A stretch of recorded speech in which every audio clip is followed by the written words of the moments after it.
day, everyone. It's really good to have everyone here.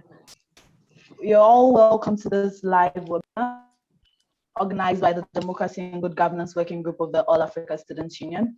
My name is Jessica Arthur, and I'll be your moderator for today.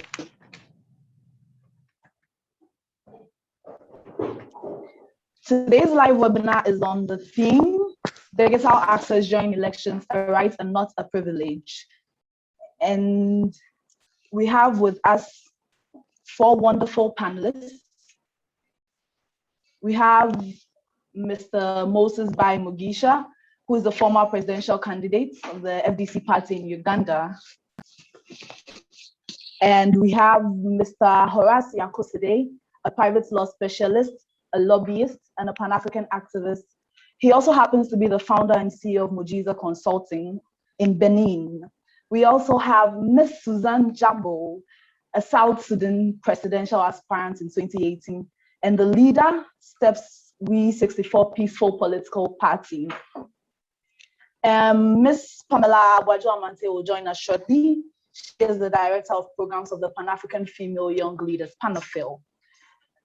We'll move into our discussion shortly, but before then, what this webinar seeks to discuss is the extent to which restricted access has affected affects the populace, especially during elections. We want to know whether digital access during elections is a right or is just a privilege. And so without wasting much time, we'll zoom straight into our discussion. But before then, to our participants, if you have any comments or questions, the Q&A session is active. You can put your questions there. You can direct your questions directly to any of the panelists, and then they'll answer your questions when the time is right.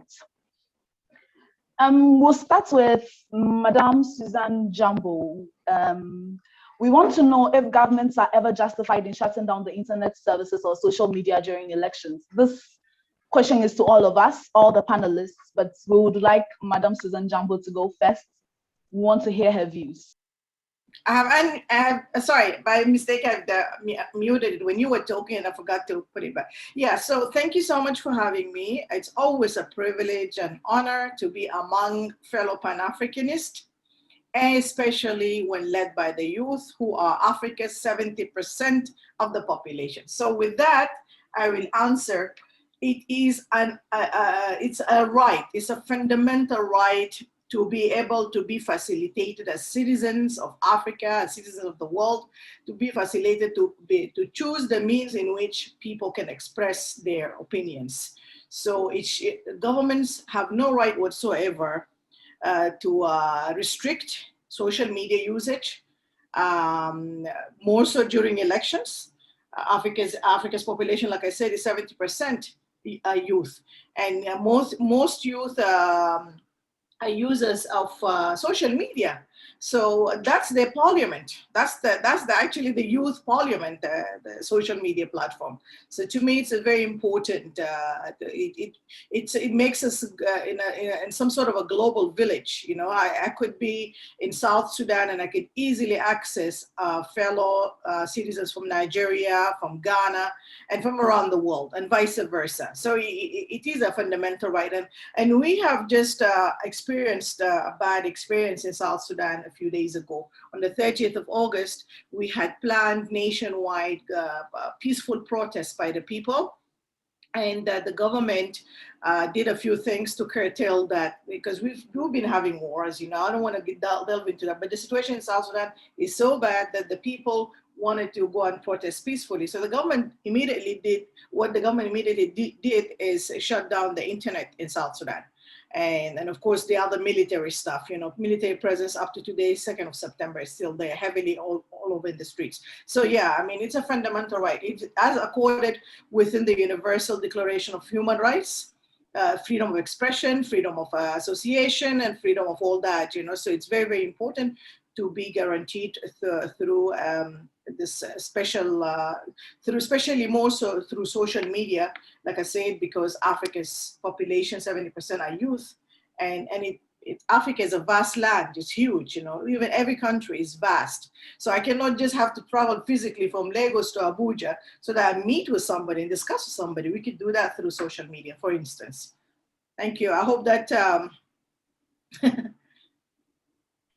Thank you very much, Ms. Jumbo.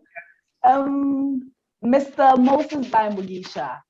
Ms. Jumbo has said a lot. I would also want to hear what you think, whether governments are ever justified in shutting down the internet service or social media during elections. Thank you very much for having me. First of all, we realize that an internet shutdown is an intentional disruption of internet or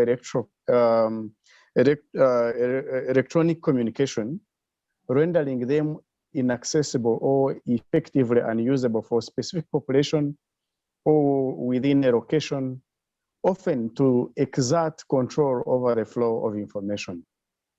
By definition alone, it gives you an idea on its intention, on its intent and purposes, that this is one of the means that various governments, especially in Africa and Asia and Latin America, are using to curtail and control voices of dissent. We will eventually see in our conversation how international organizations like the United Nations and its bodies have come up to discourage governments from internet shutdowns. But it is very unfortunate to note that between the year 2020 and between the year 2018 and 2020, we had 564 shutdowns around the world. So yes, I thank ASU and its partners for organizing this conversation, because really the problem is a big one. Thank you. Thank you very much, Mr. Bai Mugisha. We'll take Mr. Horace Akosede.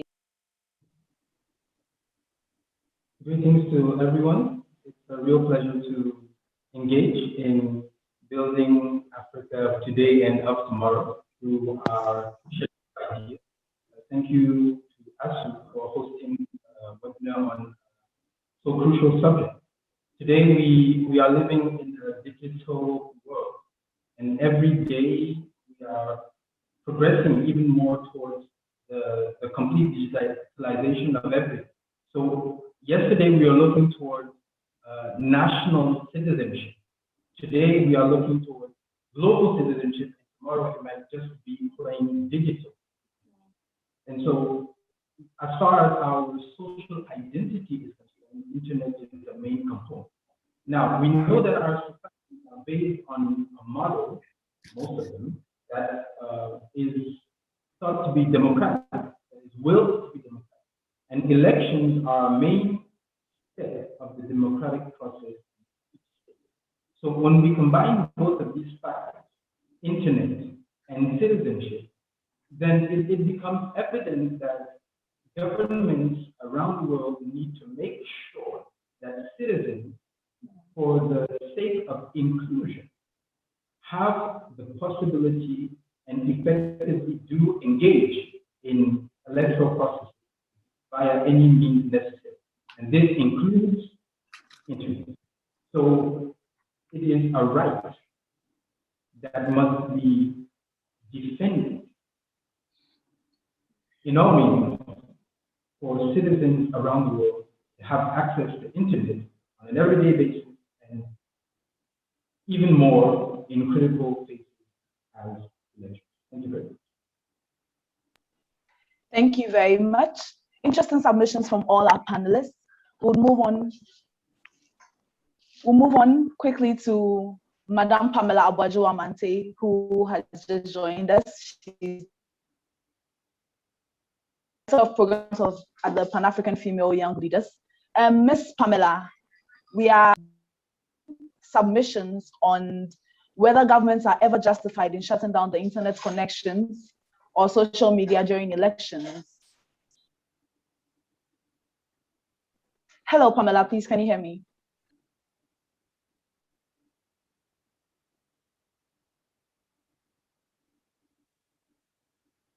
We'll come back to Pamela shortly.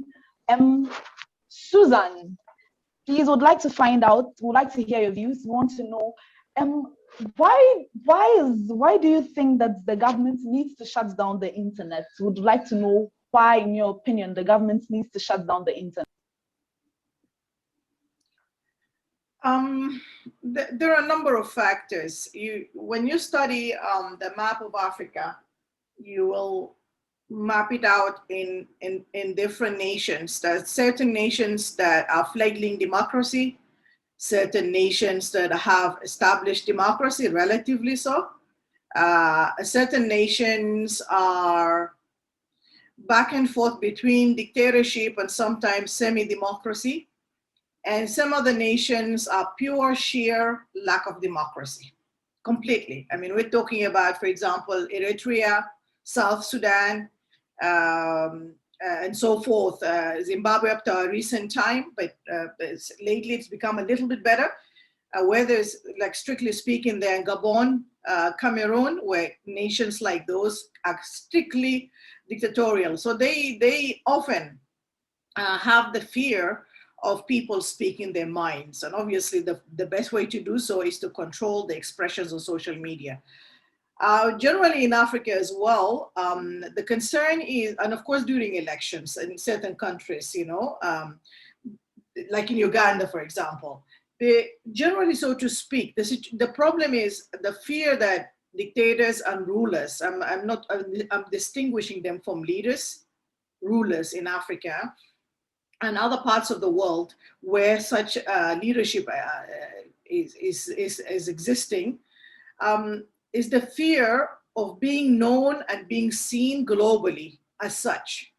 So, you know, social media is very open, it's very accessible to the world at large.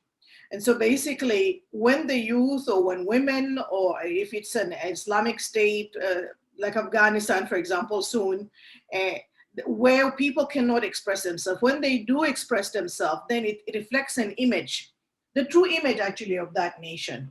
However, because there are rulers and they're not leaders, they don't want to be embarrassed. They don't want to be seen as nation. So basically, it's their a clear way of subverting, of controlling and gagging people from expressing their opinions. That's the bottom line.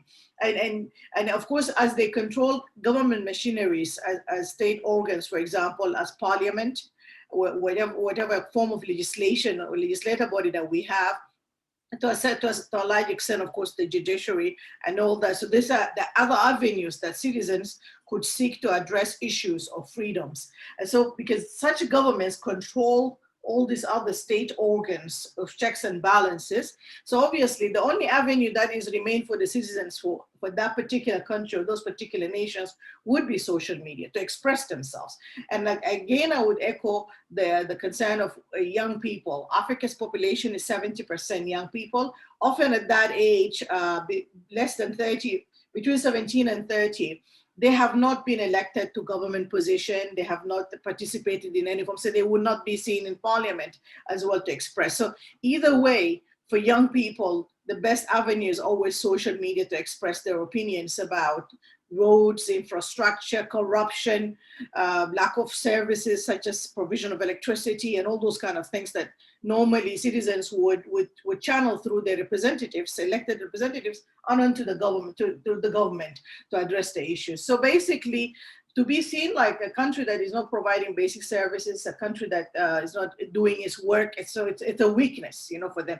The rulers of such nations. So that basically the social media becomes perhaps the fourth element of checks and balances, increasingly, of course, informally, not yet, but increasingly it is. I mean, the more younger people especially are using it, the more that is going to become the fourth arm of public opinions or opinions expressions. We have, like I said, the executive, the judiciary, and the legislature. But then also increasingly, social media is becoming a platform for that, where people are able to express their concerns, with the other ones are controlled, the other organs are controlled by the government. So to me, the bottom line is the fear of the government. Is the oppressive government, a government that does not want to do its work, and rather to cover up the work. They don't want anyone to know the weaknesses that they're not doing, they're not functioning. So basically, you know, that's in a nutshell, is not wanting to have a revolution of some sort. Because, you know, if you live under abject poverty, lack of services, lack of abilities to express yourself, obviously you will look for any avenue and every opportunity where as citizens you can express yourself. And obviously the natural choice increasingly, like I said, is become social media. But if social media is controlled as well by the government, then there's a problem. There's a problem, and that's why coming together, putting consensus or issues, opinions to build consensus toward putting adequate pressure points for the concerned governments, for governments that oppress their citizens, that would be very important. Because to me, the social media has become the fourth element of democracy and checks and balances, the informal, but this has the bulkiest. It has the majority, and it's updated regularly compared to, for example, parliament. You know, every office term elected, if you're lucky to have elections periodically in Africa, every office term is about 5 years. And so you have to wait for another 5 years before you can fire, or you can say no to this person next time you don't elect them, you know, because they have underperformed. But with social media, there's so many advantages that are fluent, you know. So for example, we can talk about electricity, we can talk about water, we can talk about health every day. I mean, today I was reading something on social media, for example, a man whose wife was 8 months pregnant, and she just had a mild fever. He took her to hospital in Juba, and she died together with the baby on something that could have been easily provided, but because there was no electricity and the generator backup wasn't working either. And so he lost both his wife and the unborn child. So, and he was able to air these views or these issues out publicly. Where else would he have done that? There's no parliament, so to speak, that can be done. There's no government that is executive that is caring enough for the citizens to provide adequate service, or even explaining why we're not providing adequate services. So basically, to me, the social media is a very, very important. We cannot do without tool, and governments know that, and they're moving so fast and so fastest, and by all means to try and curtail that and trying to contain it, because they fear a revolution that could come through there, an awakening of citizens and a lot of formulations of actions consequently within such a movement. So I would just stop here. I don't want to dominate the discussion, but I could go on. I mean, there's just so many benefits of, and there's so many reasons why the governments, especially dictatorial, authoritarian governments, they would control everything, because where they have a leverage to pay, for example, salaries, like members of parliament, like executive, like the judiciary, then they know how to control it.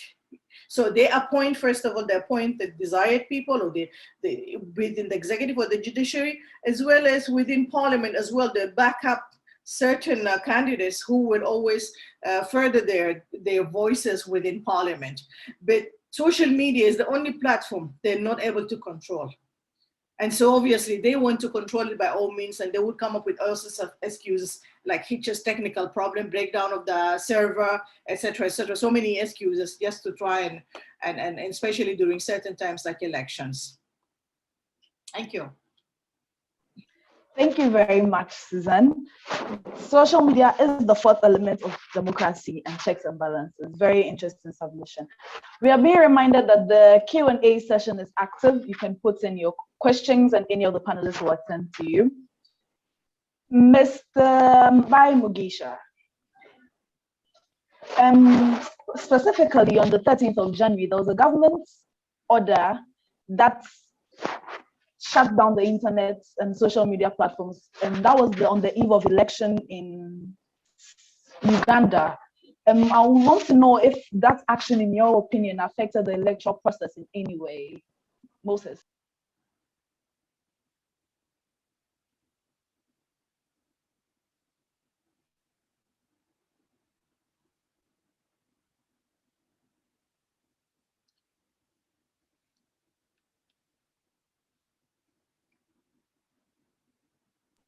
Moses, can you hear me?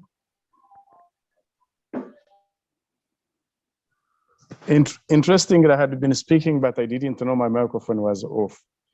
I was saying, Thank you for your question, and I thank Comrade Susan Jambo for her exposition, especially in regards to the situation in South Sudan.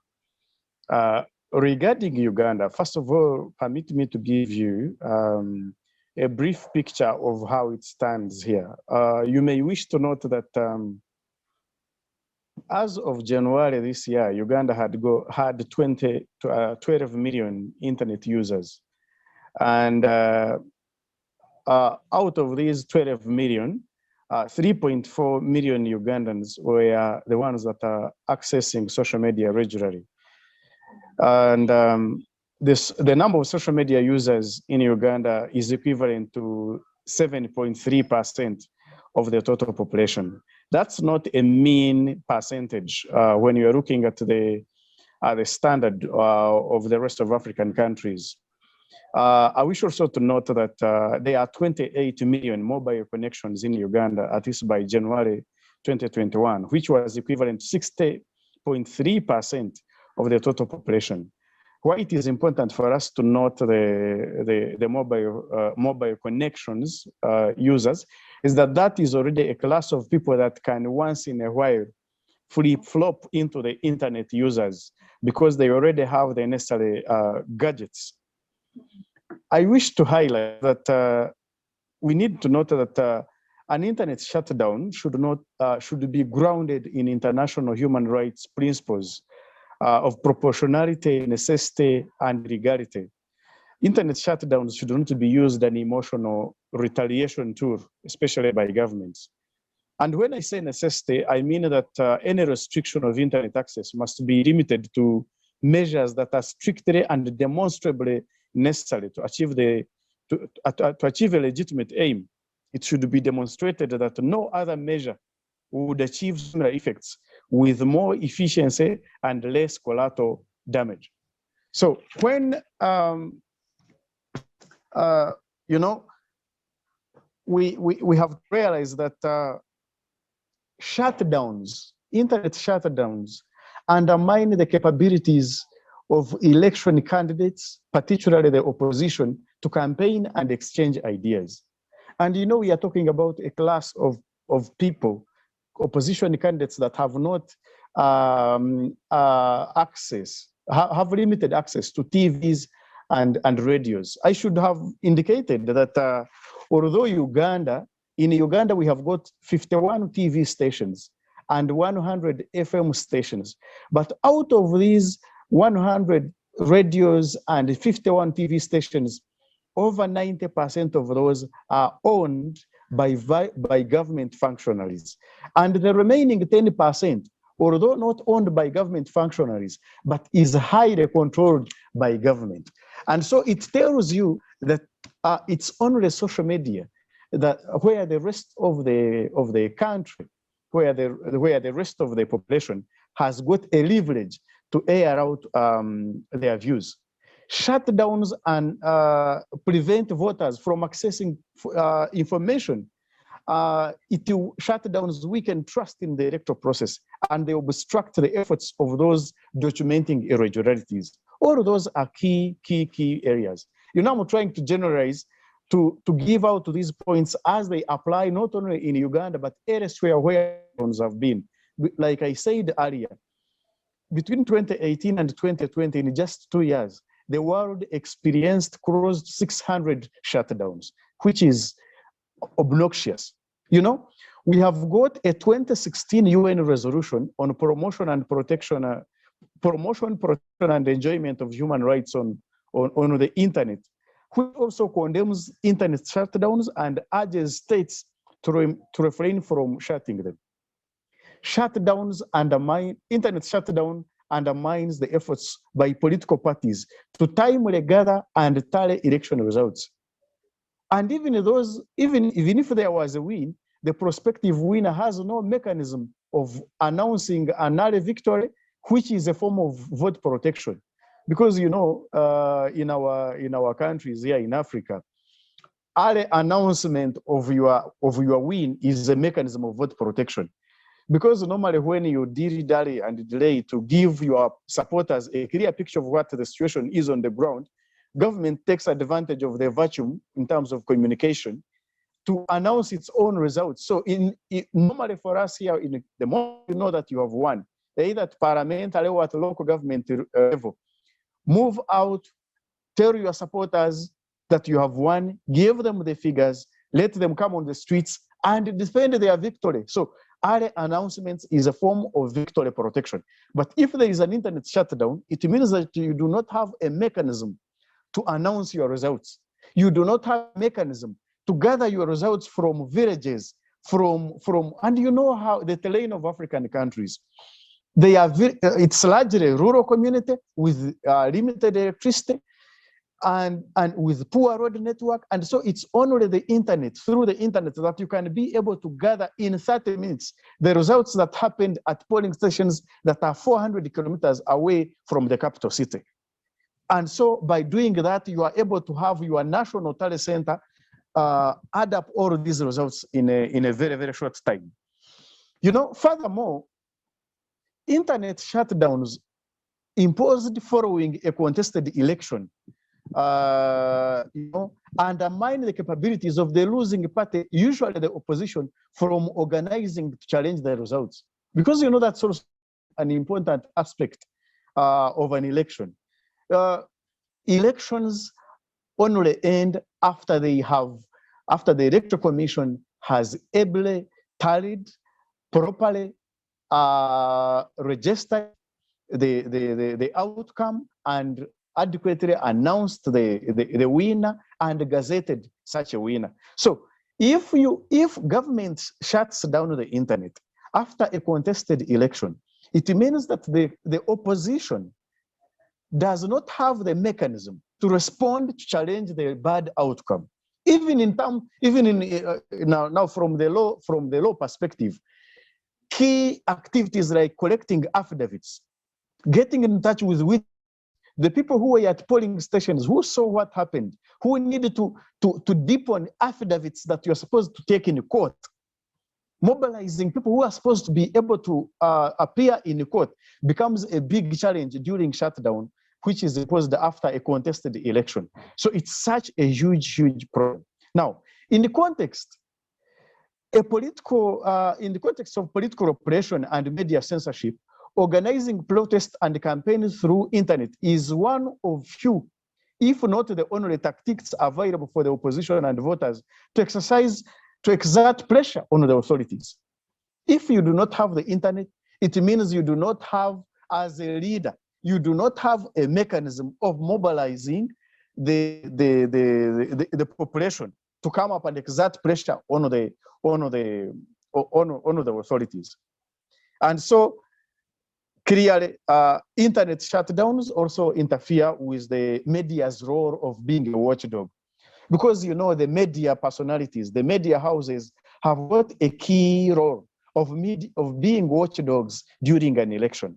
But when you have shut down internet, where all these media houses are relying to gather information and give it out, it means you are also curtailing the media's role of being a watchdog. I thank you. Let me stop here for now.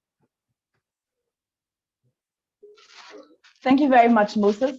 Pamela, I'll be coming to you shortly. But before then, Suzanne and Horaci, is there anything you'd like to add?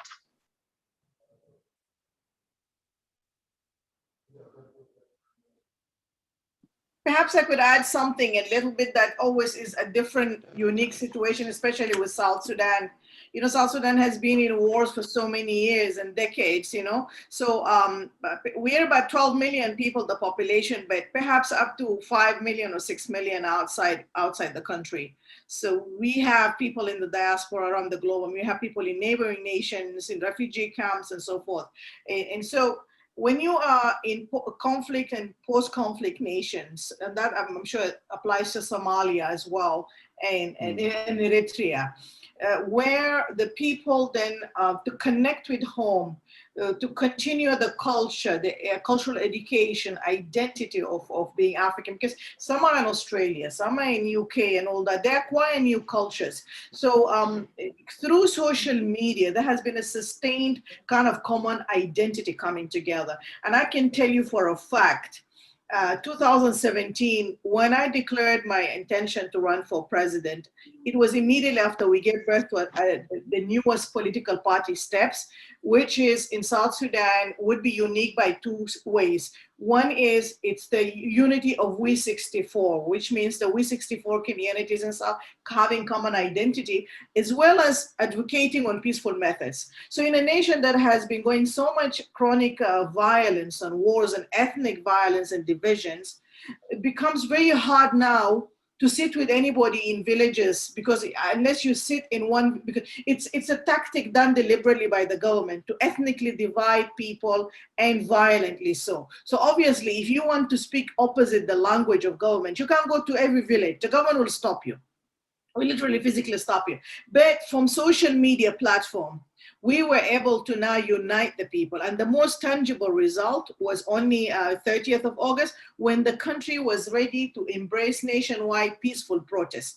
Finally, we have fought the government and all armed opposition at their strongest point and made it their weakest point. We united as a people. And we use what? The means that we used throughout from 2017 up to 2021, August, is social media platform. So in terms of logistics, in terms of drawing consensus, building consensus wherever you are, especially in countries where half the population or a significant number of the population is outside the country, it really is very important. And these people, our people who are in other parts of the world, they're learning so many knowledge on democracy, and they meet with senators, they meet with Congress people, they sit down with them every day, they talk with them, take them through things, where these kind of structures we don't have back home in Africa. Where you sit with your MP every day, and he or she answers to you and explains to you.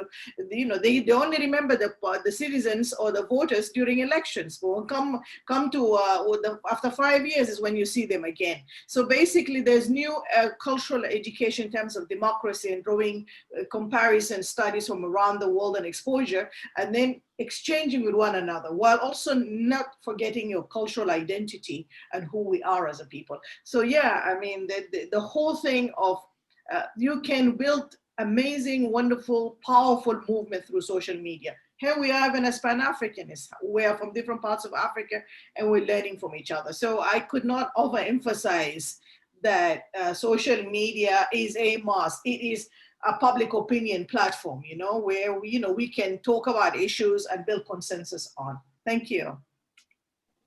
Thank you very much, Suzanne. Horasi, is there anything you'd like to add? Ms. Pamela, I'll be coming to you shortly after Horasi's presentation. So thank you very much to Moses and Suzanne for their very interesting perspectives that they shared. I would like to reciprocate and bring that. The question addressed to Moses was, does it affect the electoral process? So I would like to start by reminding us all that the electoral process starts at the convocation of the electoral body, and then goes through the campaign, and then election day, all the way to the result. So the election should not be seen only as the day people actually get out to vote. And now, blocking access to internet, does it affect that process? The question is, the answer is evident, because in the first place, the way people get the information related to the whole electoral process, 43% of the population gets it through internet. How many people do you know that actually continue reading newspapers when you can actually get a week review on a website that you trust? How many people have time in their everyday life to sit in front of the TV to watch the news when you can have access to it on YouTube? You understand? So this is one of the main channels, main ways we get the information in the first place related to the electoral process. Now, we have a date that went down into history in the Republic. That was April 28, 2019. It was the No Internet Day in Benin Republic. it's the first and only time that we experienced a complete internet shutdown. And it was in the context of legislative elections.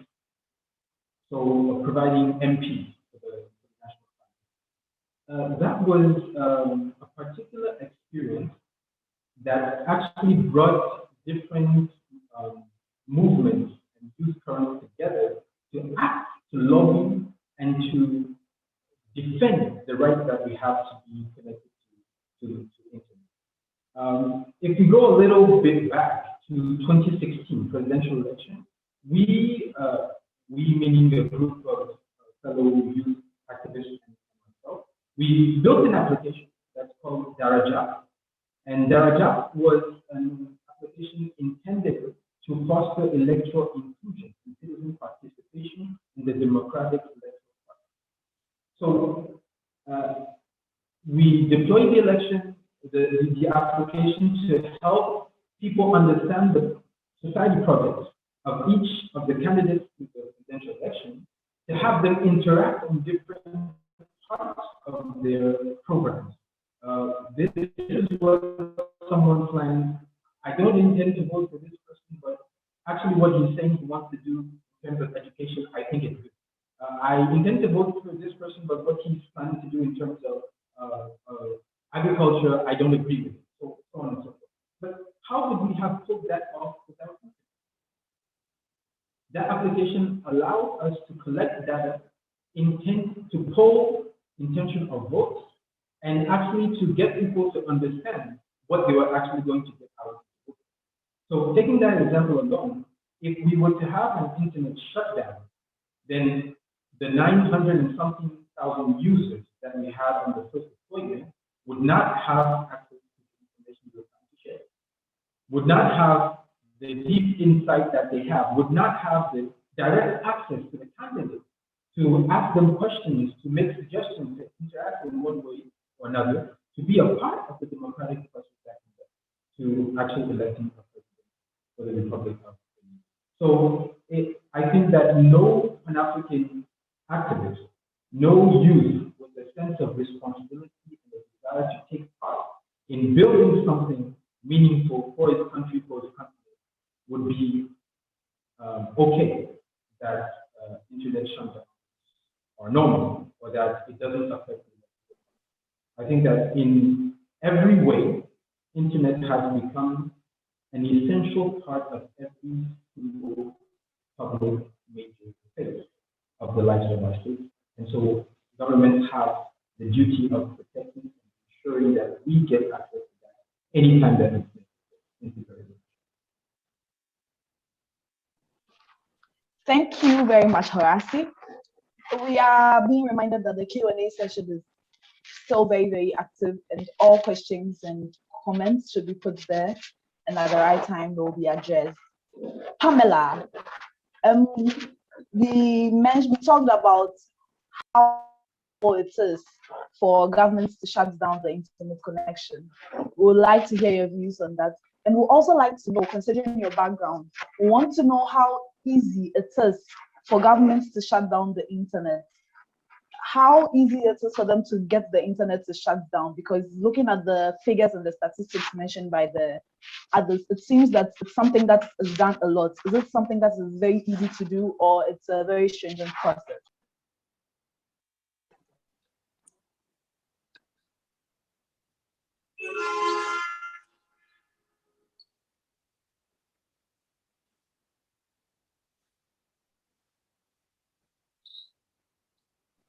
Pamela, can you hear me?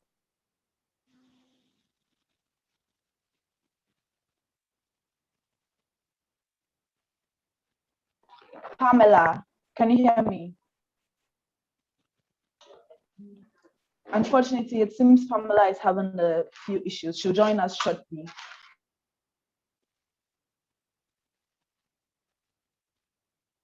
In the meantime, I'd like to go back to Horace, and I want to find out if shutting down the internet, some governments argue that it is a security measure, and in some situations, I think I may agree with them, but others are saying that it is censorship. I want to hear your opinions. Do you think there's any situation where shutting down the internet is actually a security measure, or in most situations it's just censorship as is being advocated by some digital activists. Interesting question. Is it white, is it black, or is it gray? That's the question. I think that we need to look at the process carefully. I see three main points that need to be attended to. The first point is the crisis.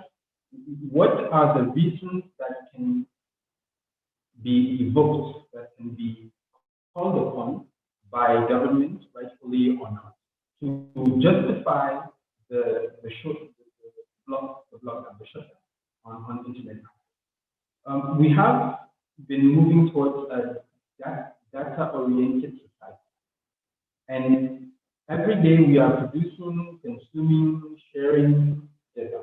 So at a point in time, the question of the vulnerability and the integrity of the data comes up, and people or governments can actually use this as a pretext to enforce measures. We have problems. We have been noting recently. Let's take a look at what happened in the United States prior to 2016 presidential election, where Cambridge Britannica, the analysis think tank group from UK, allowed access to 60 million Facebook account data to help devise and deploy political advertising. This is a breach of personal data, and it was enacted and enabled by public forces.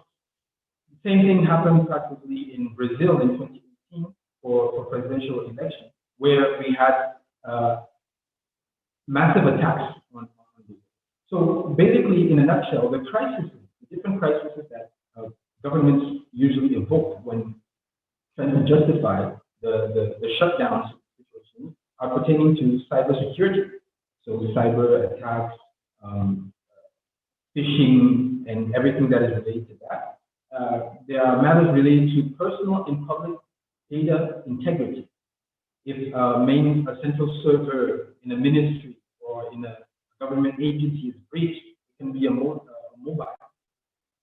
a reason that is used by the government to justify shit. There are questions related to political stability and national security. We hear that national security stuff a lot. It's because we are juggling with constituencies that we can't understand and that we can't expose on media, that we have taken measures that we judge useful. So first thing is to understand the crisis or the situations that lead to such governments trying to pull that stunt off, the shutdowns. Second of all is the response. In the face of the crisis, what are the responses that governments provide? As we look around, we can see that the measures aren't really effective and aren't really inclusive, because we have examples of this recent case in North African country passing the cybersecurity law that is at the baseline stripping the citizens of their right to express every day, not only in electoral. So some responses come under the forms of laws. Governments are passing laws that unfortunately are inadequate to protect. They are passed in hate without involving civil society to actually make the thing understood and to use the voices of civil society to disseminate before they implement. They create regulations that are not user-centered, and at the end of the day, what we end up having are human right violations. So the response that governments are providing to the different crises are not responses that are user-centered or designed to bring proper solutions. Now, what are the consequences of the responses they are bringing? The consequences are that citizens are being deprived of the different rights attached to the right to internet. When you look at internet access, it hides subsequent rights. Right to privacy, that's a human right. Right to free expression. Right to associate and to interact with people online, to organize activities. So all these rights are subsequent to the right to access the internet. And once governments face a crisis, bring a bad response, we end up having situations where we citizens, especially we youth, are deprived of our basic human rights, including rights to access to information. That is in the Universal Declaration to Human Rights, right to information, Article 19. It's been said and put in many ways that we need to be able to express ourselves, to collect and analyze and use information, and anything that is a block to that right is an enemy that needs to be fought. So at the end of the day, our government's rights. I think that the answer should not be in that perspective, but they face a crisis, they bring an answer, and we undergo consequences. So what we could enjoin them to do is to find better answers, better responses to the challenges that face us. Responses that actually take in account the rights of the beneficiaries of their service, the rights of the citizens under their governance or their leadership. They need to find answers that may take the form of media regulation laws, online surveillance panels, website blocking. We need to ban those kinds of solutions because they are not taking the right. Answers that we are looking for should not be answers that are enabling state censorship, but answers that are actually involving the population in using internet as a tool to build, especially in sensitive periods such as electoral process. So, is shutting down internet during elections a security measure? I would say no. I think that there are better ways to address security issues, even though they might really come up. There might be risks of attacks, there might be information,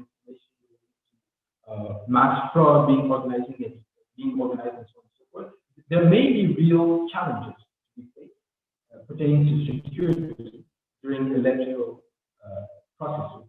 That is a fact. But I think that we need to engage governments to find solutions that are less simple and less withstanding than just simply cutting off interest.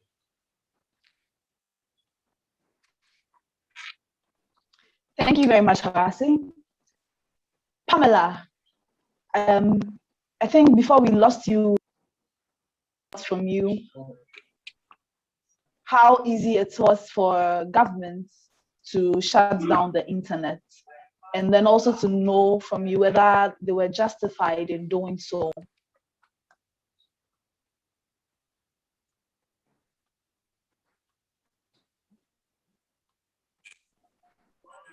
Pamela, kindly unmute your microphone. We can't hear you. Hello? Hi, we can hear you now. Hello? Hello, Pamela, can you hear me? Hello? Hello, Pamela, can you hear me? Please, can you hear me now? Yes, we can hear you.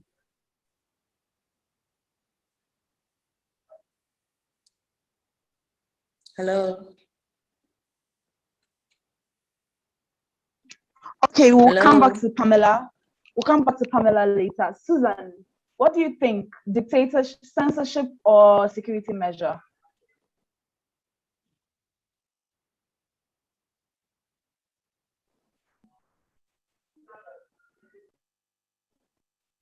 Susan.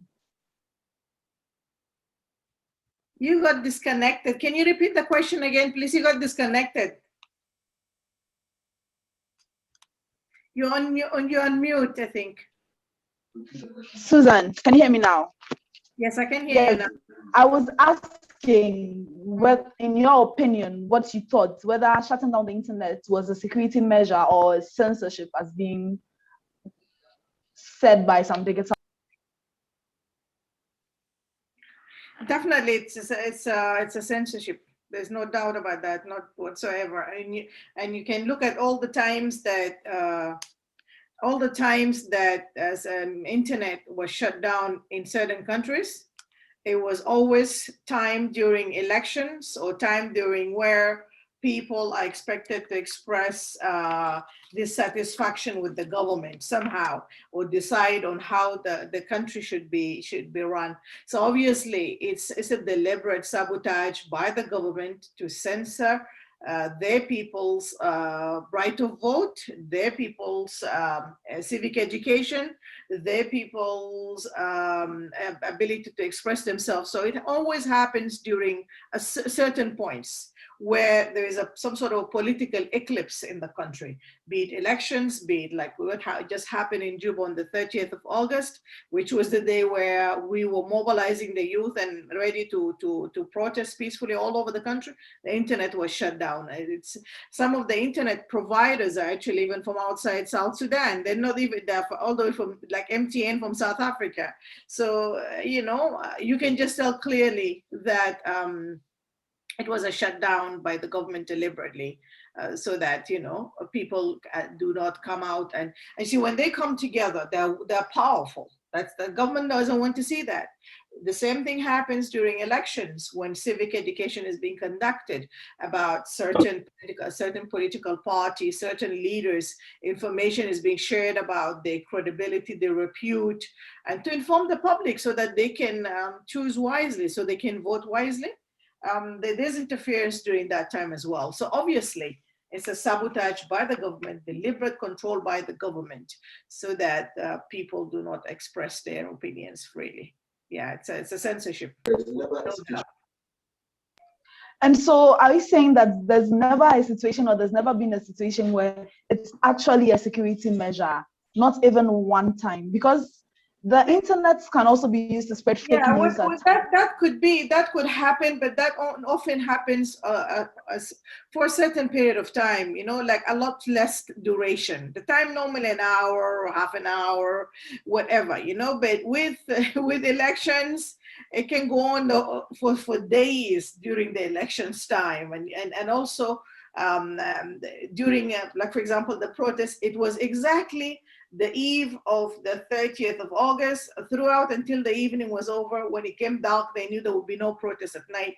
Then the internet was turned on again. So you can actually pinpoint the examples and find out that the timing and the duration explains that often the case, it is to do with censorship on people's opinions in whichever endeavor that is, be it elections or be it protest, or be it, or maybe there's a particular case going on in the country on corruption, for example, and maybe there's some polls being conducted over the matter, and the government does not want it to go their way, so then they would shut down or interfere with the internet. They can slow it down as well. There's so many measures and levels of controlling it as well. But when it comes to national security, often it's easily explained. The government will come out of its way to explain that it is a certain condition, this and that, and often the duration is a lot shorter. It doesn't take long time, So we know, I mean, we human rights practitioners and civic educationists, we know the trends, we know the patterns and the modes. So, yeah. In the case of Rwanda, people were using the internet to spread message of hate. In such a situation, don't you think that it was justified for the internet to be shut down?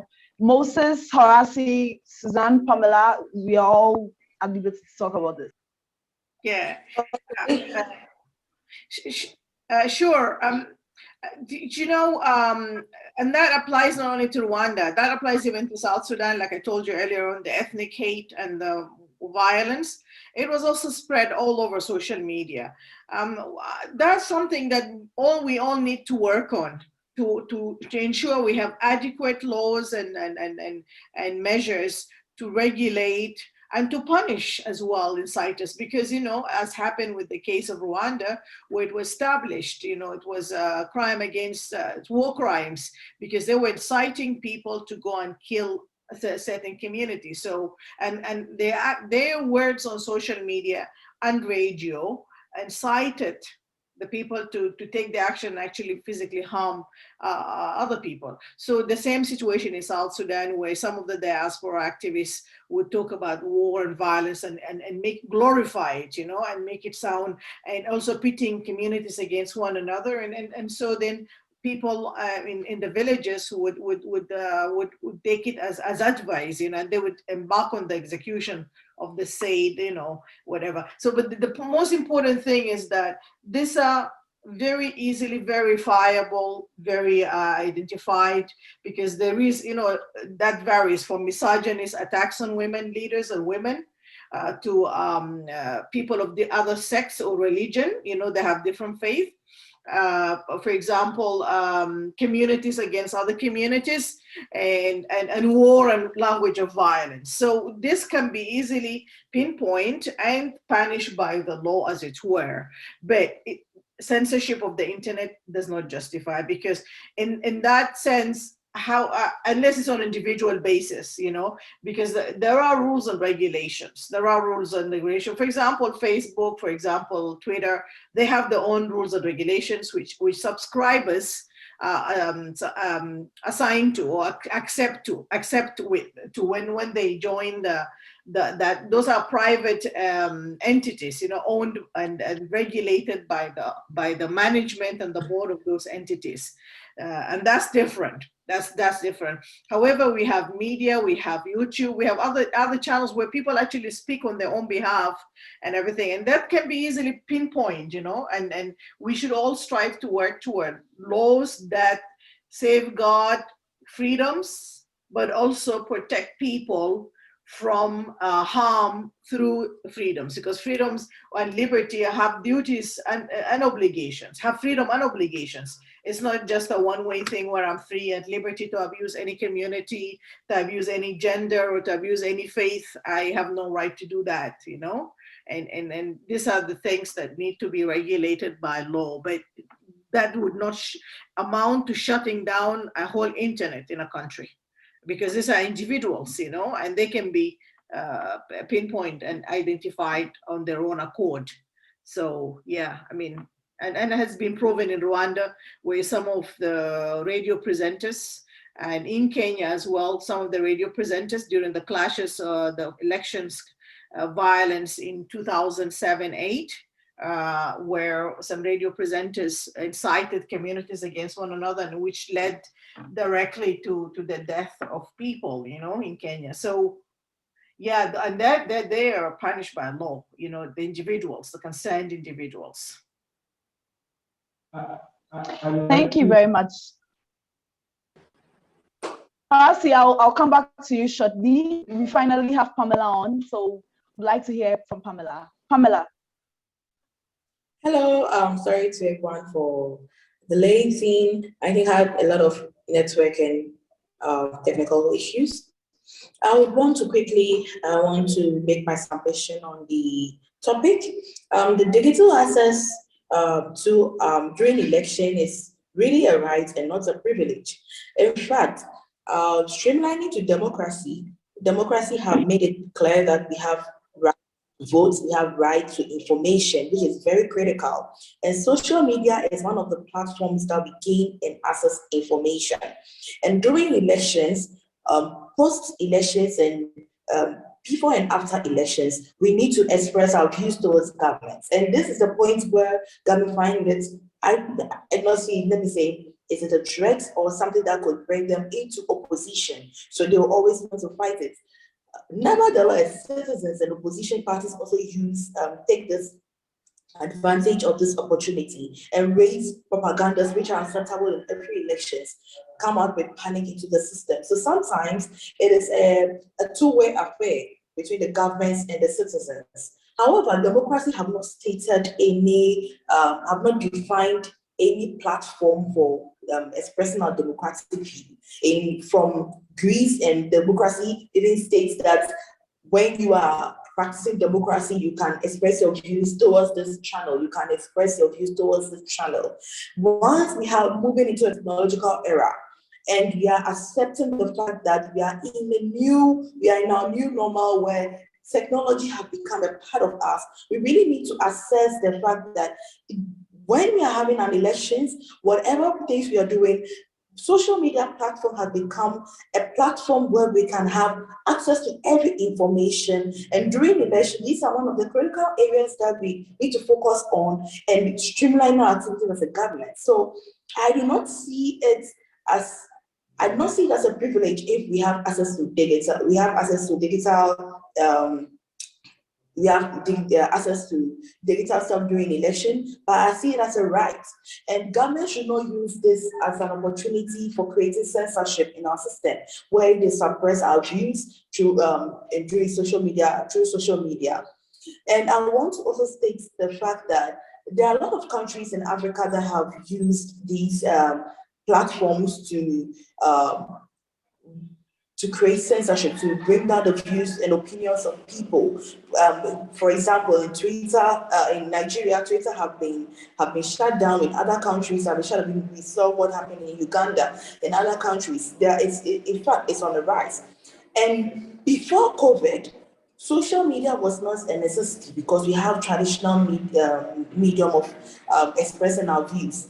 But post-COVID, after COVID-19, everything is now done through technology. Everything is now done through social media. Everything is now done through YouTube, Twitter, Facebook, and all that. So it will be inappropriate if governments suppress the views of individuals on this platform.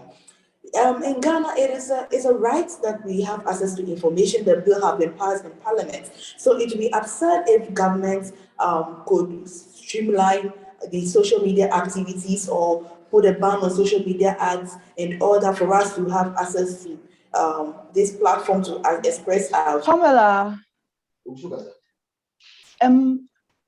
considering your background and with the bill and the laws all that are in place, and thinking of how the shutting down of internet still goes on during election, before election, even sometimes if there's any form of activity going on in the country, how easy it is, in your opinion, for governments to get these services shut down? It is not easy at all for governments to shut down systems because they'll need to go liaise with the telecommunication industries in the country. So this is the fact that telecommunication industries make business out of these network systems, and also one way or the other they have access to the citizenry through this platform. It'll be difficult for every government to shut down social media platform. It goes through a different level of discussion between the telcos and the social and the government. What can be done is maybe they would limit the number of subscribers on their systems or the activities that goes on their systems. So if, for example, we have MTN, Vodafone, and all that, what they can do is to bring down the network, of which in every country, most countries, we do experience it. That the network is slow. You can even sending WhatsApp messages become difficult. Making phone calls become difficult. Government believe that when electoral commissions are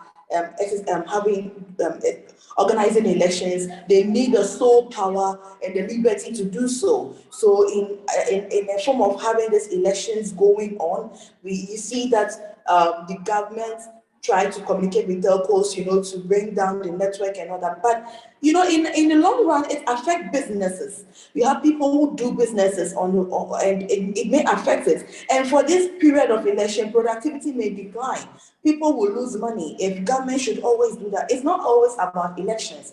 We should also think about the businesses of people, what people do on day-to-day basis. Yes. Yeah, and realize that this social media platform also created jobs for people. So if you want to do the streamlining, If government wants to do this, it's to be very, very difficult. I must say, it's very, very Pamela, difficult. if it's that difficult, how come the numbers how come it's increasingly becoming a norm? Because if you are saying it's that difficult to do, but we keep seeing it happening, they keep shutting it down, and it seems like they do it so easily. What do you think the Yeah, so I want to say that if you're into politics, you should understand the politics into this game. If I am a government and I own this country, one way or the other, rule this country, rule the affairs of this country, and maybe you are a telecommunication industry. If you are unable to maybe liaise with the government to do whatever they want to do, I think you may one way or the other be found wanting. I think that is the political aspect of it. So when it comes to electioneering and all that, it goes into there are a lot of things that goes into elections. And if governments want to win their seats, they'll do anything to get whatever they want to get. So getting telecommunications to do their bid, I think it's a different level of discussions that goes on, but it is not easy at all, because on the first note, these industries will lose money, productivity will decline, citizens who have subscribed onto your platform will lose money, will lose their businesses that during that period. There's not a whole lot of money that is going out of the system. But hey, this is politics, this is government doing their own thing. So we should understand that the politics aspects of it change the whole narrative.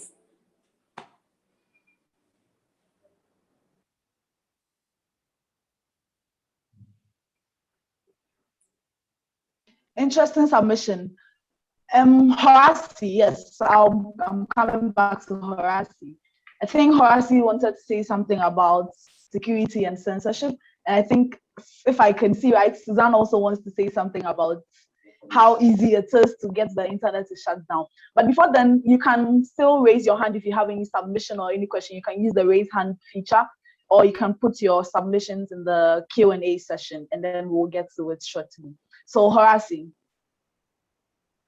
Okay, thank you very much. I wanted to build on what Suzanne was saying as far as the measures of shutdown were concerned. I wanted to point out something that Pamela already brought up in the submission, is that internet is not only used for political or public means. I mean, like energy is the blood of economy, internet is becoming the blood of practically every single field of activity as far as professional corporations are concerned. So cutting access to internet, even if it is justified by a crisis, because that was the question, do we think that there can be justifiable, explainable things that bring government to cut internet? They should understand that people are losing billions. People are losing opportunities that they may not be able to get back. People have their jobs 100% online. People are working from home, drop shipping, community managers, graphic designers, law consultants. Like, people are working all over the world, attending to needs, solving problems using internet. So if you are dealing with a client and you are managing an emergency, the client is not really likely to understand that you just went blank offline for 48 hours because your government decided that you didn't need to have access to internet while people were voting. You understand? So it's very more, it's subtle. That's why I was saying that the answer should not be all white or all black. It should be some numerous tones of gray. Government, even in the face of a challenge that's justified, we should, in the case of incitation to violence in Rwanda and so on and so forth, when Suzanne was submitting, I remembered a proverb I heard one day, that a blessing that is given is received by the ears. But when you actually curse someone to be received, it needs a response. So the point is that when people are inciting other people to violence using internet, is making people silent an answer or a solution that stops the flow of violence. It doesn't.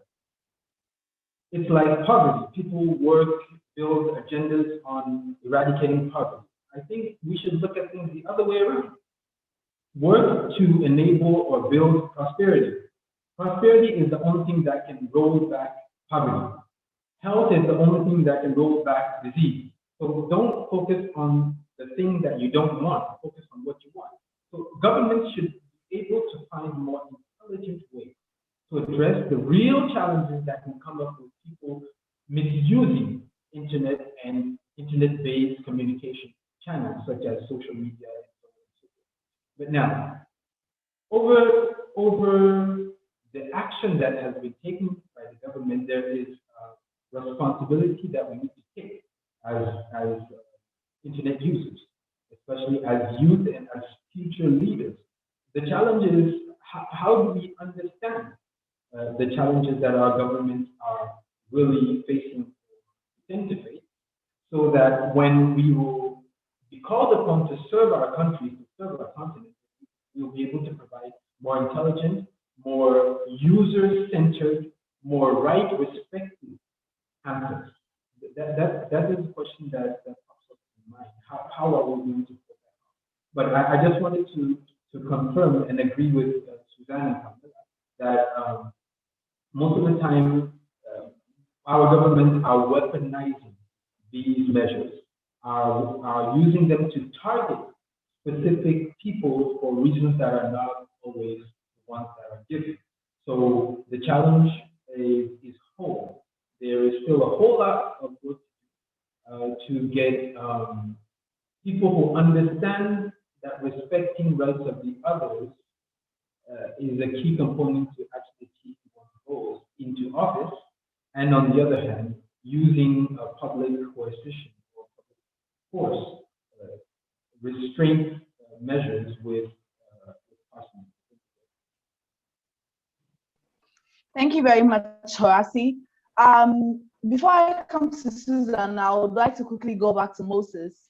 I would want to ask, too often security is threatened and human rights are also denied. I want to know how we think we can find a balance. How are we going to find a balance between security, which is too often threatened, and then human rights, which are too often denied?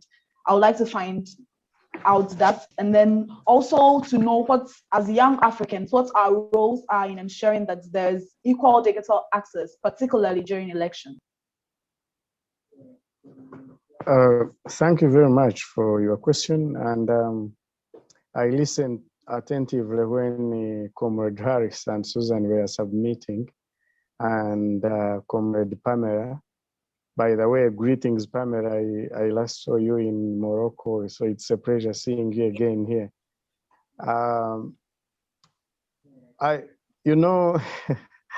When you were talking about security, in my mind, I was asking myself, what security are we talking about here? Security of the country vis-a-vis social media. Because, most regimes have used the tagline of security, but in essence, they are talking about security of the regime and not necessarily security of the country. I would like us to make a distinction.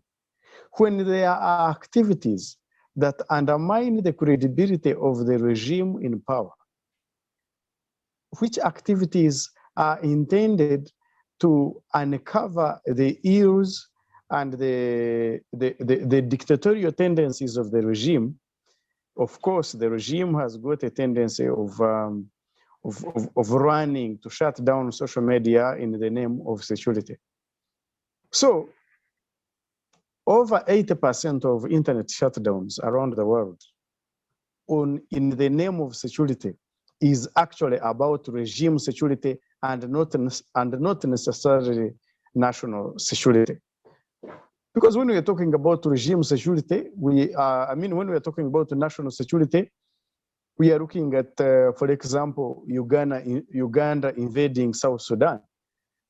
Surely, do you believe that Uganda, if Uganda is going to invade South Sudan, it would need to announce it on social media? And how, if Al-Shabaab was going to attack Rwanda or Uganda or Kenya, would it need to announce it on social media? So in most times, what the regime called, in most times, what they use as security, as a reason to shut down internet, is actually regime security and not necessarily national security.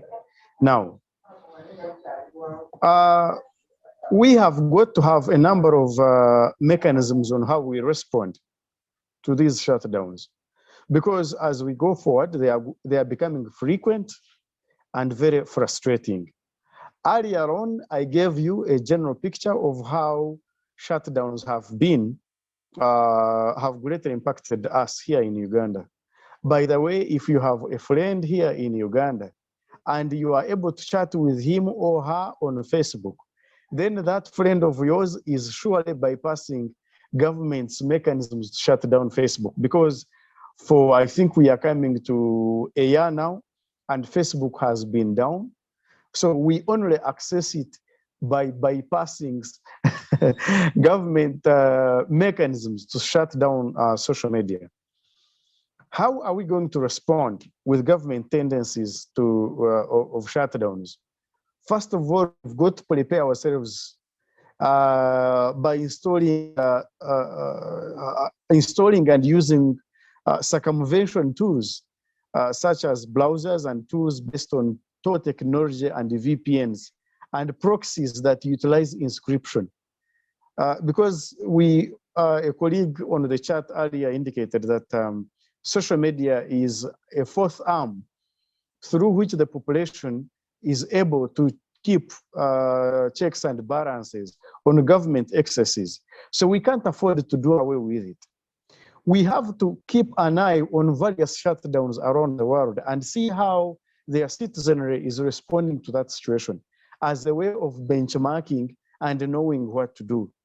We have to defend ourselves and our communities, even during shutdowns. You know, it doesn't mean that when there is a shutdown, then we all go mute. We have got to explore alternative ways of sharing information with our communities beyond social media, even during shutdowns. Because sometimes you may want to pass on very, very vital information. You know, for example, if I use the example of us here in Uganda, let's say it's election day and you've been able, and yes, there is a shutdown, but you have been able to understand that there is a ghost polling station somewhere in some remote trading center somewhere. You may need to mobilize that population to respond, to stop the voting on that ghost polling station. And that therefore means you've got to explore alternative ways of communicating with the community, even amidst the shutdown. We've got to document right violations and human rights violations even during this shutdown, because the shutdown is not forever. So at any time, when there is a shutdown, it is important that we are still able to record the violations so that there is a mechanism of justice, pushing for justice even after the shutdown. Thank you. Thank you very much. Unfortunately, this is all that time will allow us to have. And so briefly, I'll go around and take everybody's closing remarks. But this shouldn't be the end of this conversation. Definitely this conversation has to go on. And so we want to see this as the beginning of something that is going to go on until we see actual changes being made. And so we'll go around and take everybody's closing remarks shortly. I would like to start with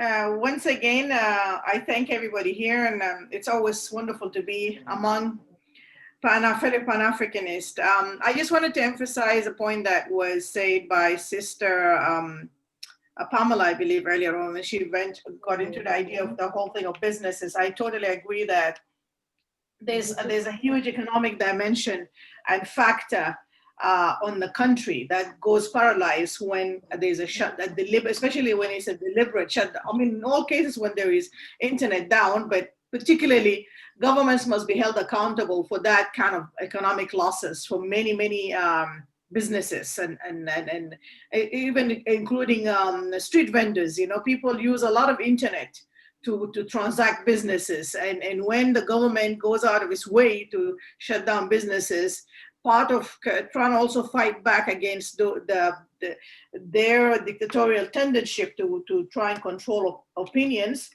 by using internet to shut of internet to shut people from talking. It's very important to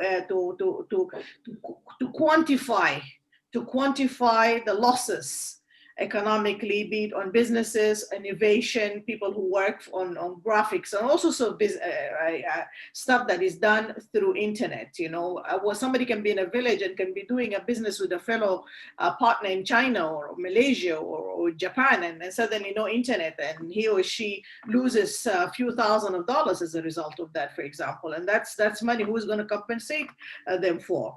That's very important. So basically, over and above democracy, over and above public opinion, fourth arm of democracy, checks and balances, that is, the youth are 70% of the population of Africa. The youth often use social media or internet, the bulkiest. So basically, we're investing in future generations vis-a-vis democracy, ability to express opinions, and to grow inherently and organically democratic, not to learn it way after as they're way adult. You know, so it becomes a foreign thing, because we're really trying to steer away from authoritarian rule in Africa. We want to have where citizens are citizens, not subjects, being pushed around.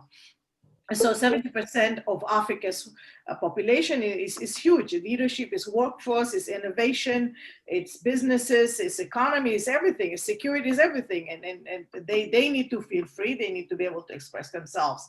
And of course, we tend to build consensus on issues such as girls' rights, women's empowerment, marginalization issues. There's so many solidarity issues to be addressed at one go, when we are able to reach out with each other and at one time, real time. So instead of reading reports later on and all that, but we can do votes, we can do discussions online with various people. I mean, and some of us have been working for at least now 8-10 years on WhatsApp, such as groups such as WhatsApp and messengers on various very, very fundamental issues in countries. I mean, the Sudan uprising that led to Bashir fall in 2019, who was a dictator for 33 years, was as a result of youth common action, common work through the usage of WhatsApp group and Facebook. So this is democracy in action there, as well as also, of course, accountability. So I mentioned already the fiscal accountability. Government must be held accountable for the economic losses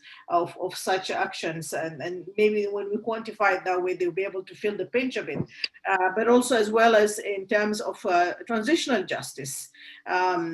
We've seen that in Rwanda, like we said earlier on, with the genocide, with incitement through the usage of media, and ability to pinpoint certain individuals who were held accountable for such things. The same happened in 2007-8 in Kenya with the land clashes. So holding people accountable as part of transitional justice is very, very important as well, because such people, it's harder to get them on, to pin them down with the specific crimes, because often they do not actually execute those crimes. They order other people, they incite other people. So they do it indirectly. However, it does impact on the death and the injury of other people. So often, sadly, en masse, huge, you know. So be able to get that as part of documentation, as part of evidence against them, as part of transitional justice. So basically, social media, internet, it's a holistic everything, and must be dealt with very soberly, realistically, practically, you know, and as it is and wholesome. So in summary, this is really my word, that we should all join voices and push that government must be held accountable for internet shutdown during elections, but also during any other time throughout human development, because we are all doing different things, and sometimes not necessarily often only with elections or politics, but with businesses, with solidarity on issues, climate change, and so many things that are very important to us in our world. And many people are also undergoing courses online. They're studying online. Some at that point, maybe they have exams, online exams. So, there's so many things like that. When we begin to quantify and visualize our government to see the impact of their censorship and how much it affects the country, perhaps then the government we can have stronger tools to fight the government back in that, in such curtailing action. Thank you so much. And I really appreciate the time with you. Thank you very much, Suzanne. We'll take Horace's brief closing remarks. Thank you very much. Brief being said twice. I will really try to stay in that line. It was a real pleasure to interact with fellow comrades. We are youth, and until we become a part of the solution, we become part of the problem. I believe that we are working our way towards becoming an active part of the solution to challenges that Africa is facing. And as far as the question we debated today is concerned, I think that we can resume axes of action in 4 points, 4 small points. LIVE, live. We need to live. L for lobbying. We who have an understanding of the challenges at stake need to come together to organize, to synergize, to make people accountable, make government accountable for what they are doing in terms of breaching our rights, disrespecting our rights of active participation. The I would be for inclusion. Diversity and multiple forms of expression are one of the elements that bring value to everything that is through internet. So we need to protect that and work to have every single category of internet users be able to express their opinion, especially as far as elections are concerned. The V would be for vanguard. We need to start innovating. We need to start new solutions that, as Brother Moses said, are circumvention tools, circumvention bridges. We need to build solutions that go out of the treaded path that bring actual side patterns to the internet. And the E for education. We need to increase the critical mass of intelligent and conscious internet users. So the more we are, the harder it will become for government to just switch the button off and cut our access to internet. I thank you very much, and I would like to look at the challenge of how internet, but also especially data, is reshaping the way we interact and the way we conduce our various activities. How are we producing data? How are we sharing data? How well is the data that we share and produce protected? And how are we sustaining critical information as Africans through internet, through expression? Thank you very much, Horace. We need to live, indeed. Pamela, we'll take your brief closing remarks, and then we come to Moses. Okay, thank you, and I want to congratulate all my panelists at this juncture. You've made up so great submissions. I want to also add that digital access during elections is really a right and not a privilege. The reason why I would say this is because we have rights to information, and social media is one of the ways we express rights to information. And in the cyberspace, there are no borders. When you know that there are no borders, everyone is watching. So you see the whole globe in just a small scope on the internet. So if I am in Ghana, I can see someone in Uganda just within a second. I don't need to travel. So if really we are doing anything, if really, I think before COVID-19 and before the inception of technology, how we assess the democracy level in countries will change due to this social media and internet issues we have during elections. Because now we are beginning to know the countries that really practice democracy and countries that really do not practice democracy. When it comes to security, it is very important because in cyberspace, your security is at stake. So anything you do is questionable. Anything you do, you have to be on guard because anybody can just log into your system and do whatever sort of thing they want to do. But if government wants to use security, cyber security issues, and maybe they want to find a way or excuses of getting away with however they want to win their elections, they should also deem a fact that it is a global thing that we are dealing with here. Now you have your country not only be your country, but it's a global affair. You realize that when Uganda, we had issues in Uganda, every country was interested. We had issues in Ethiopia, every country was interested because they thought they saw each other as brothers and sisters. So if we are doing anything now, we really need to be each other's keepers. So our government don't have to right now think about winning their elections. They now have to practice the real democracy they really talk about. If really they want to be known as the best countries that portray good democracies and all that. So I think these platforms will be used to assess our countries. So they should be on guard. They shouldn't think that, yes, we have traditional media and we can do this. And there's one thing I want to highlight here. Even though they have these assets, what they think they can get away with is create a lot of propagandas, put a lot of falsehood into the system. But hey, let me tell you, the social media is out there. Everybody's watching, everybody's seeing. If you want to know the actual facts to information, you can find it wherever you are.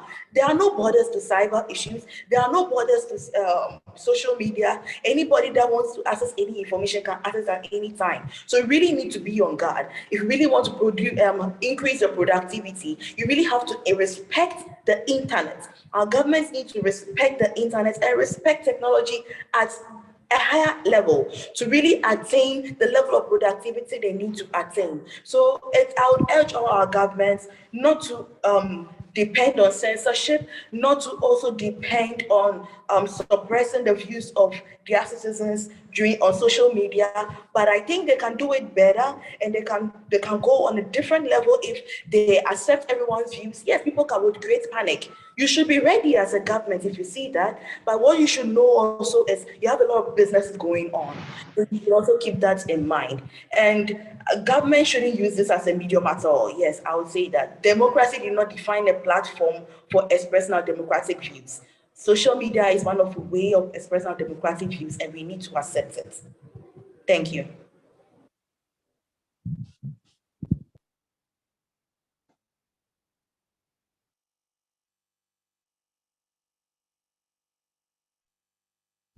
I think the host, yes.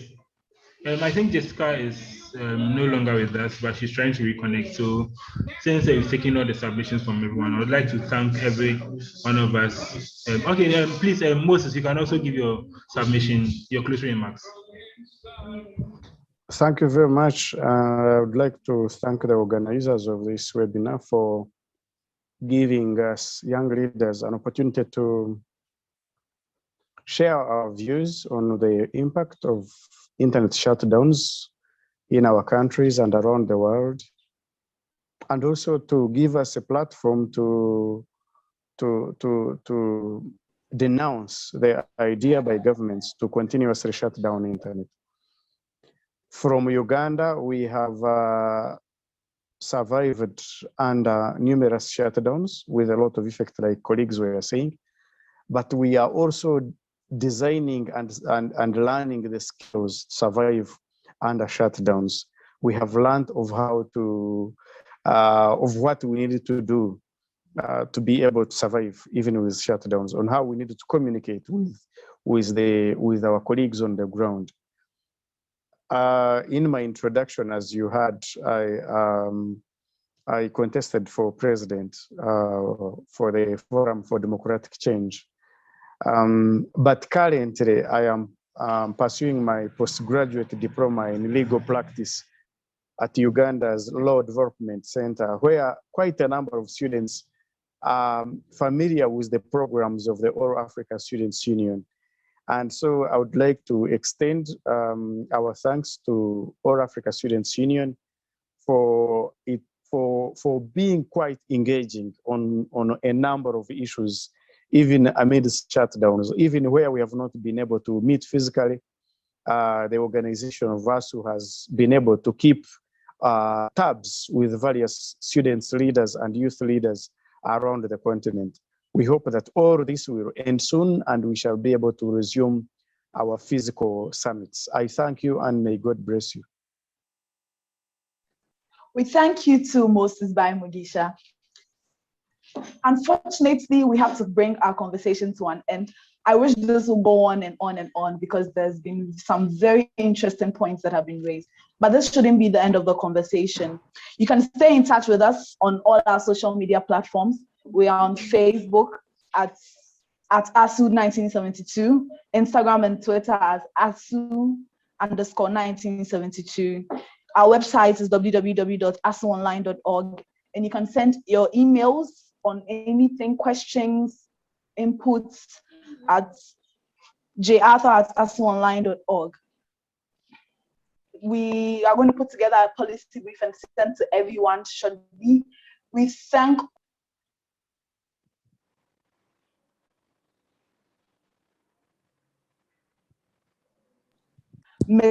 all our panelists for being with us today. Mr. Moses Bai Mugisha, Mr. Horacio Akosade, Ms. Suzanne Jambo, and Ms. Pamela Abuajo Amante. We thank you all for being with us. We've learned a lot, and it's our hope that this conversation will continue until we see a positive change. Until we see a positive change in Africa's politics. Thank you very much. My name is Jessica. I've been your moderator for today. And this was brought to you by the Democracy and Good Governance Working Group of the All Africa Students Union.